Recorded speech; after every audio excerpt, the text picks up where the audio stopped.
Morning दोस्तों, आज हम बात करेंगे क्लास 10 का जो चैप्टर नंबर 3 है उसके बारे में डिस्कस करते हैं। जो हमारा जो चैप्टर है उसका जो नेम है वो क्या है, pair of linear equation in two variable. यानी हमारे पास ये जो चैप्टर है वो एग्जाम की दृष्टि से काफी महत्वपूर्ण होने वाला है। यदि हम बात करें यहाँ के क्वेश्चन की तरफ, तो क्वेश्चन इसमें से क्या आएंगे, स्मॉल टाइप के क्वेश्चन भी आएंगे और लार्ज टाइप के क्वेश्चन आएंगे। अब आपके पास स्मॉल टाइप के क्वेश्चन आएंगे, उसमें क्या होगा, सिर्फ 4 टाइप का आपको आंसर देना है, और जो लार्ज टाइप के आएंगे, जो बड़े टाइप के क्वेश्चन होंगे, उनमें आपको क्या करना है, बड़े टाइप के क्वेश्चन को आंसर कैसे करना है वो हम यहाँ इस चैप्टर के अंदर पूरा डिस्कशन करेंगे। तो पहले बात करते हैं कि pair of linear equation in two variable. जो चैप्टर है इसका जो नेम है, इसका मीनिंग क्या है कि हमारे पास पहले यहाँ लिखा हुआ वेरिएबल्स। वेरिएबल्स क्या होते हैं, हमने लास्ट क्लास में भी डिस्कस किया था। वेरिएबल्स क्या होते हैं कि function which have a different value according to equation and according to situation. यानी कि ऐसा फंक्शन जिसकी वैल्यू क्या होती है, चेंज होती रहती है, यानी वो फिक्स नहीं होता, तो उसको हम क्या कहेंगे, वेरिएबल कहेंगे। हमने पढ़ा था कि एक्स वाई जेड यानी जितने भी हमारे पास अल्फाबेट के जो लेटर होते हैं वो सारे क्या होंगे, वेरिएबल्स में काउंट करेंगे। कभी हमारे पास x की वैल्यू 6 आती थी, कभी x की वैल्यू 10, कभी x की वैल्यू 9, ये सारी वैल्यू क्या होती थी, चेंज होती रहती थी। तो हमारे पास जितने लेटर्स हैं उनको हम अल्फाबेट में काउंट करेंगे। अब हम बात करते हैं कि सबसे पहले ये जो टू वेरिएबल की इक्वेशन है उसकी जो जनरल इक्वेशन होती है, जो मेन इक्वेशन होती है, उसकी क्या फॉर्म होती है। तो मैंने यहाँ राइट किया है कि general form of the linear equation in two variable. तो उसकी जो मेन इक्वेशन होती है वो होती है ax plus by plus c। यहाँ पर x and y are variables, यहाँ पे x और y क्या है, वेरिएबल्स है। a b c ये क्या है, रियल नंबर्स होंगे। ये आप इसको ये भी कह सकते हो कि ये जो a है, ये जो b है, ये जो c है, वो क्या है, कोफिशिएंट ऑफ a। ये जो x है, ये a क्या होगा, कोफिशिएंट ऑफ x, और जो b है वो क्या होता है, कोफिशिएंट ऑफ y, और ये जो c है ये क्या होती है, कांस्टेंट टर्म। यदि इस फॉर्म में हमारे पास कोई भी इक्वेशन मिलती है तो वो क्या होगी, linear equation in two variables. अब हमारे पास क्या linear equation in two variable है, तो टू वेरिएबल में उसके लिए आपके पास क्या होना चाहिए, एटलीस्ट यानी कम से कम 2 वेरिएबल की इक्वेशन होनी चाहिए। अब 2 वेरिएबल की 2 इक्वेशन होगी तो उन दोनों इक्वेशन में जो फर्स्ट इक्वेशन होगी उसको हम इस मेथड से क्या करेंगे, ट्राई करेंगे। इसको हमें लिखने का तरीका रहेगा a1x plus b1y plus c1 equal to 0 and the second one is a2x plus b2y plus c2 equal to 0। और ये जो पूरा कॉन्सेप्ट है उसको हम कहेंगे pair of linear equation into variable. अब यहाँ पर जो a1 है, वो b1 है, वो जो c1 है, वो किसको डिनोट कर रहा है, कि इक्वेशन फर्स्ट है ये, इसलिए हमने a1 b1 c1 से डिनोट किया है। और यहाँ पर ये जो a2 b2 c2 है उसको हम क्या करें, सेकंड इक्वेशन में, इसलिए हमने a2 b2 and c2 use किया। यदि हमारे पास ऐसी कोई नेक्स्ट इक्वेशन और होती है तो वहां पे हम क्या यूज करेंगे, a3 b3 एंड c3। यहाँ पे इसका जो एग्जांपल है वो मैंने यहाँ बोर्ड पे लिखा है कि 2x plus 3y plus 7 equal to 0। अब यहाँ के पास क्या है, x है और y है। x एंड y क्या है, 2 वेरिएबल्स है। पहला x वेरिएबल है, सेकंड क्या y वेरिएबल है। ये जो वेरिएबल्स है हमें इनकी वैल्यू क्या है, फाइंड आउट करनी होगी।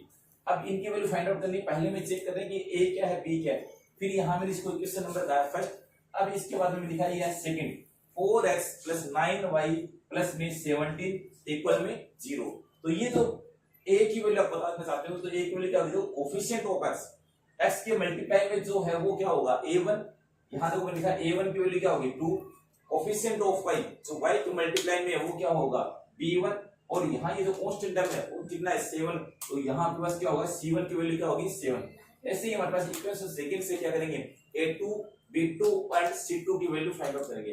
a2 की वैल्यू क्या होगी, x के मल्टीप्लाई में क्या है 4, तो यहाँ a2 की वैल्यू आएगी 4, और b2 के मल्टीप्लाई में 9 है, तो b2 की वैल्यू क्या होगी 9, और ये जो c2 है ये कांस्टेंट टर्म कितनी है, 17, तो यहाँ इसकी वैल्यू क्या आएगी 17। ऐसे ही हमारे पास यदि मान लो कोई एक एग्जांपल और मैं राइट कर रहा हूँ, 3x माइनस का 2y प्लस का 9 equal to 0, and the next one 2x plus का 6y माइनस का 7 इक्वल टू 0। यदि आपको ये पूछ रहे कि यहाँ पर a1 b1 c1 की वैल्यू क्या होगी, ये a1 b1 c1 और a2 b2 एंड c2 इनकी वैल्यू हम क्यों फाइंड आउट कर रहे हैं, क्योंकि हम इसके बाद में हम जो पढ़ेंगे उसमें क्या होगा कि जो चैप्टर है उसमें a1 a2 b1 b2 and c1 c2 की रिलेशन है वो हमें फाइंड आउट करने पड़ेंगे।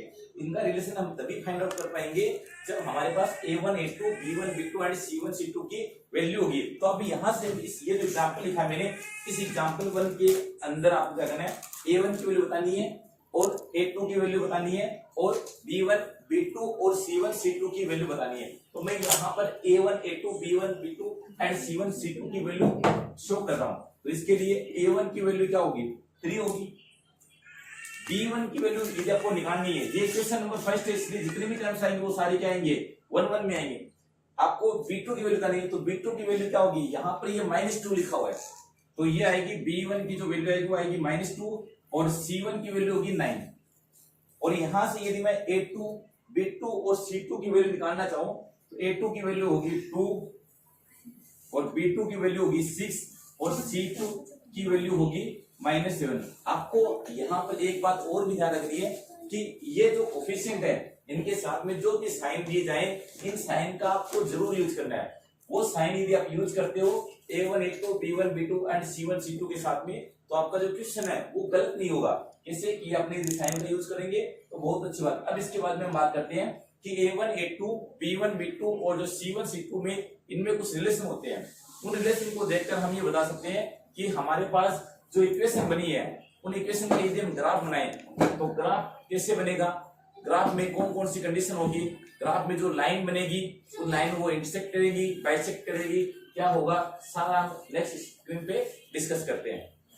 जो हमने A1 A2 B1 B2 के अंदर जो रिलेशन बताया था कि A1 A2 क्या है, B1 B2 क्या है, अब इन सभी को देखते हुए हम क्या करेंगे, अब इनके बीच में कुछ रिलेशन होते हैं। इन रिलेशन के अकॉर्डिंग हम क्या करेंगे कि इनकी जो लाइन है, लाइन कैसी होगी, ये सारी चीजें हम डिस्कस करेंगे। तो हमारे पास इसमें पहला रिलेशन है, इसमें लिखा हुआ है A1 A2 not equal to B1 B2। यदि हमारे पास ऐसी कंडीशन बनती है तब इसकी जो टाइप की लाइन बनेगी, यानी जो लाइन की जो टाइप बनेगी वो कौन सी बनेगी, इंटरसेक्टिंग ऑफ लाइन।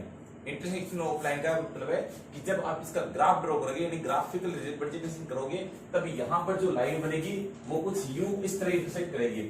और यदि इसके सॉल्यूशन पूछा जाए, आपको एग्जाम में क्या होगा, सॉल्यूशन पूछा जाएगा, तो जो सॉल्यूशन होगा वो क्या होगा, यूनिक सॉल्यूशन होगा। यूनिक सॉल्यूशन का मतलब होगा कि उनका सॉल्यूशन सिर्फ क्या होगा, एक ही सॉल्यूशन होगा, एक सॉल्यूशन के अलावा कोई भी सॉल्यूशन नहीं होगा। और साथ में यदि ये पूछा जाए कि कंसिस्टेंटी है या नहीं है, तो इनका जो आंसर वो क्या होगा, कंसिस्टेंट होगा।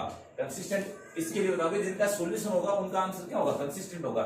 सेकंड कंडीशन में आपको ध्यान रखना है कि A1 A2 B1 B2 and C1 C2, यदि जो एग्जाम्पल जो लिस्ट फर्स्ट लिखा था आपने, यदि हम इसके एग्जाम्पल की बात करें तो एग्जाम्पल आप इसको कैसे वेरीफाई करोगे, जैसे ये लिखा हुआ है 3/4 और आपके पास ये लिखा हुआ है 2/7, तो यहाँ पे जो कंडीशन बन रही है वो कैसी कंडीशन है, नॉट इक्वल टू की, तो ये हो गई फर्स्ट कंडीशन के लिए।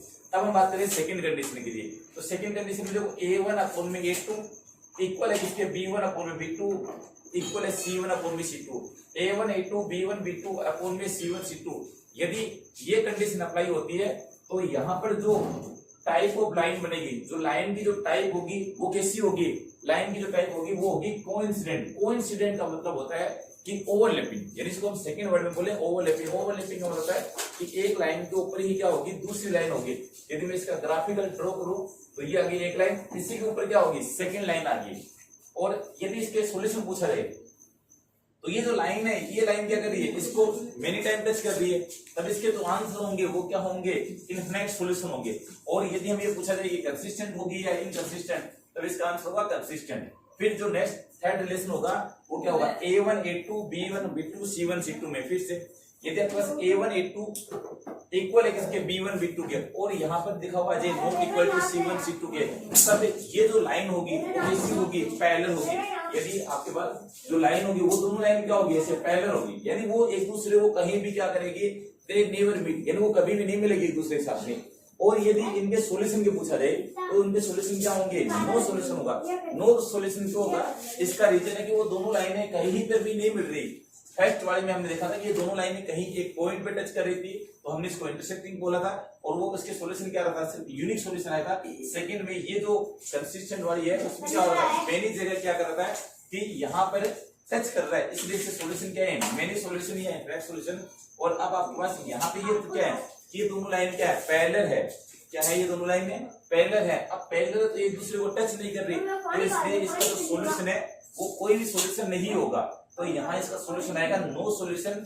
और यदि इसके बारे में पूछा जाए कि कंसिस्टेंट है या इनकंसिस्टेंट, तो इसका जो आंसर होगा वो क्या होगा, इनकंसिस्टेंट। अब ये जो टेबल बनाई है, ये टेबल है वो काफी इंपोर्टेंट है, और यदि आप इस टेबल को ध्यान रखते हैं तो आपके पास जो 3.1 में जितने भी क्वेश्चन है सारे के सारे